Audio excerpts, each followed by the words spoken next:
This is Jake Tapper on with Representative Ilhan Omar.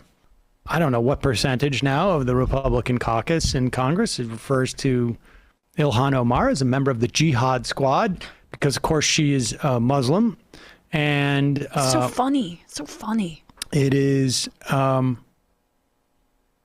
idea that what is really demented here is that the Republicans did not feel like they had to address this immediately.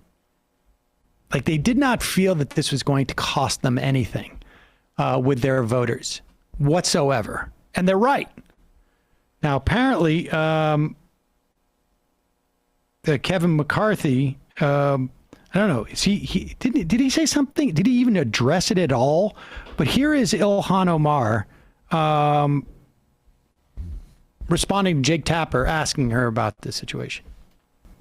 So Republican leader Kevin McCarthy has still not publicly condemned Boebert's comments. On Friday, he was asked, why not? Take a listen to what he said. She apologized publicly. She apologized personally. She wanted to meet personally. Denied the ability to meet personally. When she picked up the phone and she called Congresswoman Omar, she said, I want to personally apologize to you. And that's what she did. Now, to be clear, after her conversation with you, Boebert went on social media and doubled down and said things that were equally incendiary. What's your reaction to McCarthy and how he described it? Yeah, McCarthy is a liar and a coward. He doesn't have the ability to condemn the kind of bigoted Islamophobia and anti-Muslim rhetoric that are being trafficked by a member of Why doesn't he have the ability to do that? Because this is who they are. And we have to be able to stand up to them, and we have to push them to reckon with the fact that their party right now is normalizing anti-Muslim bigotry.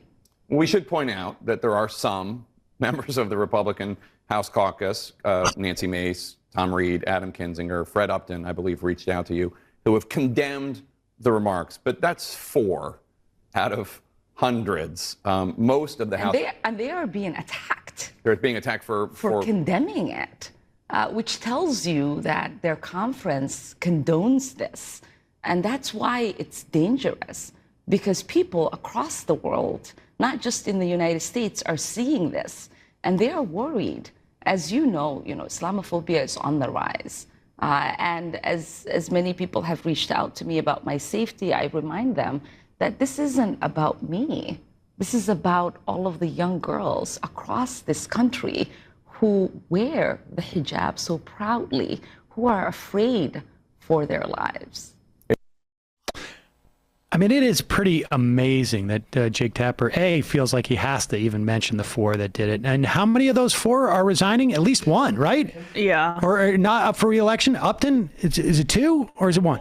Just Mace is not. All 3 of the others. Mace. Oh, okay. 75% of the Republicans, of the 4 Republicans who actually criticized Lauren Boebert for saying stuff like the Jihad Squad are actually retiring. Like, I mean, what's amazing is that you need to bring on Ilhan Omar to tell this story, right? Like, I mean, this should not be a story that is brought out and explained by her. This is a story, period, which is the Republican Party is this way. Now, it's going to take Ilhan Omar to say this, but then you've got to start having people like Nancy Pelosi say this, who instead of saying we need a Republican Party, blah, blah, blah, or that they're good people in the Republican Party, or that the problem is Lauren Boebert, you need to come out and say, like, this is who they are. This is a problem. The fact that only 4 out of 200 plus, well, you include the Senate, 250 plus Republicans have denounced this, and 3 out of those 4 are retiring, tells you what you need to know, which is the Republican Party is over. It's gone. They've passed the Rubicon. They've crossed the Rubicon, as it were. Have they moved in any weigh on censuring Lauren Boebert? That's what I was just trying to look up. Last I saw is that they are still weighing this. The Democratic Party. This is the thing. This is they were so quick to condemn Ilhan Omar. I've made this point before it wasn't officially like, let's strip her of the committee assignments, but on her factual comments about Israel and the United States' war crimes. Just a throwaway sentence about how the U.S. and Israel has committed war crimes, which is an indisputable fact. And now you have Steny Hoyer and Nancy Pelosi twiddling their thumbs.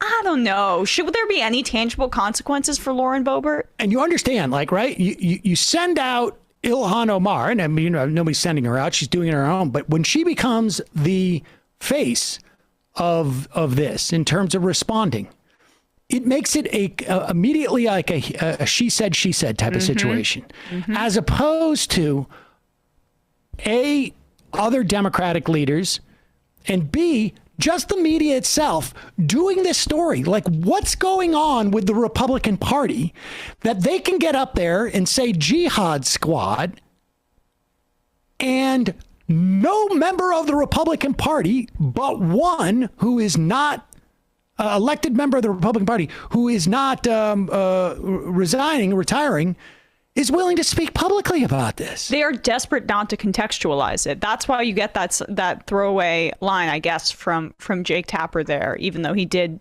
clarify that it was just 4. But still, there's no reason to point out those 4 because it's inconsequential within the larger context of what the Republican Party is. And I just she made the point that Islamophobia is on the rise in the United States and globally as well. Like, this is a global problem too. We're seeing in France, the name of the candidate I can't pronounce, but Eric Zemmour, I guess. Matt, you may know, but like, there's a rise of this far-right Islamophobic candidate in France. And then, of course, there's going to be this country's been Islamophobic for a long time, and so like, just by the base requirements of a party that's supposed to be to the left of the Republican Party is to condemn this kind of hatred. And like, there needs to be solidarity with Ilhan Omar. Otherwise, you're just like giving the centrist press what they want, which is to not contextualize it, as Sam says, and to make it into like a Real Housewives drama situation where they're fighting back and forth. That's not what it is. There's a larger story to tell here. And also, I just need to point out again, Kevin McCarthy saying, oh, she offered to meet in person. I wonder why Ilhan Omar wouldn't want to meet in person with somebody who's openly anti-vax. And secondly, when Boebert called her, she demanded Ilhan Omar apologize to her. That's also left out of that. For what? For what? So, I mean, come on. There's so much more context that needs to be laid out.